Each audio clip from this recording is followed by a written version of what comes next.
Fights, Mics, and Media. I'm Goldie Boyd.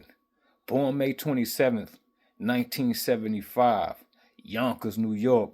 One of the members of the legendary group The Lox. Jason Terrence Phillips, aka Jadakiss.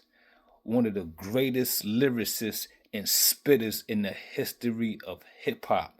And like he says, top 5 dead or alive. And that's real shit.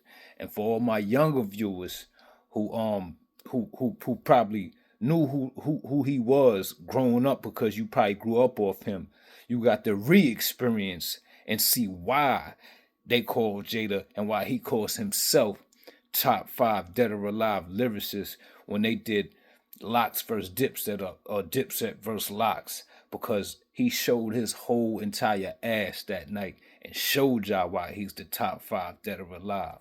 And they put their debut album out, The Lox, in 1998, man. And that was Money, Power, Respect. Then they followed it up in 2000 with We Are the Streets. And then 16 years later, they did Filthy America Is Beautiful in 2016. And then they did Living Off Experience in 2020. Shortly after putting out We Are the Streets, he followed that up and embarked on a solo career in 2001 with Kiss the Game Goodbye. Shortly after that, 2004, he put out Kiss of Death. Then after that, he put out Last Kiss in 2009. Then after that, 2015, he put out Top 5 Dead or Alive. Then after that, it was 2020's Ignatius, man. So Kiss was highly consistent, man. And he put out a slew of mixtapes before, in, after, in between all of that, man.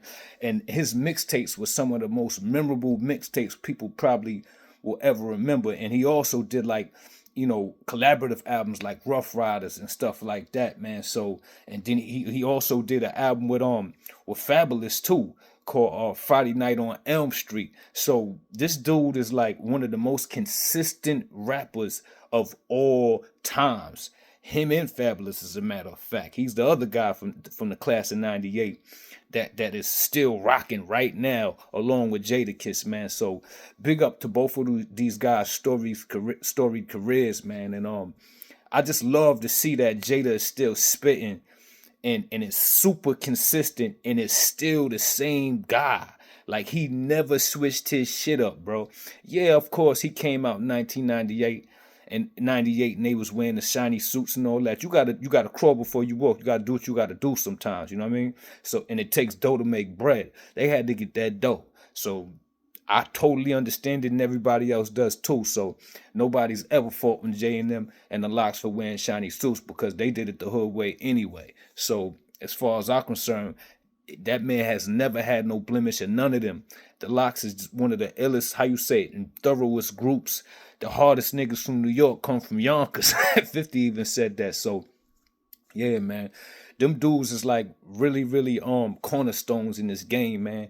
And I'm just super happy that they still going the way they going, man, and showing the young boys how you really do this shit and how you spit. And then also he ventured off into the business sector and put out his own coffee, Kiss Cafe, man.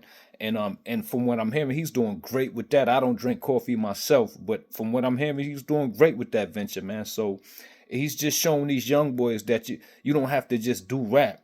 You could do rap and then you take that money and go off and do other ventures in business.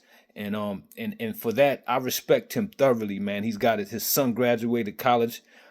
He's got his son and his father working with him, doing business with the Kiss Cafe. So it's just a beautiful thing, man. So I just wanted to give a warm, well-deserved, big happy birthday to Kiss, man. Mwah.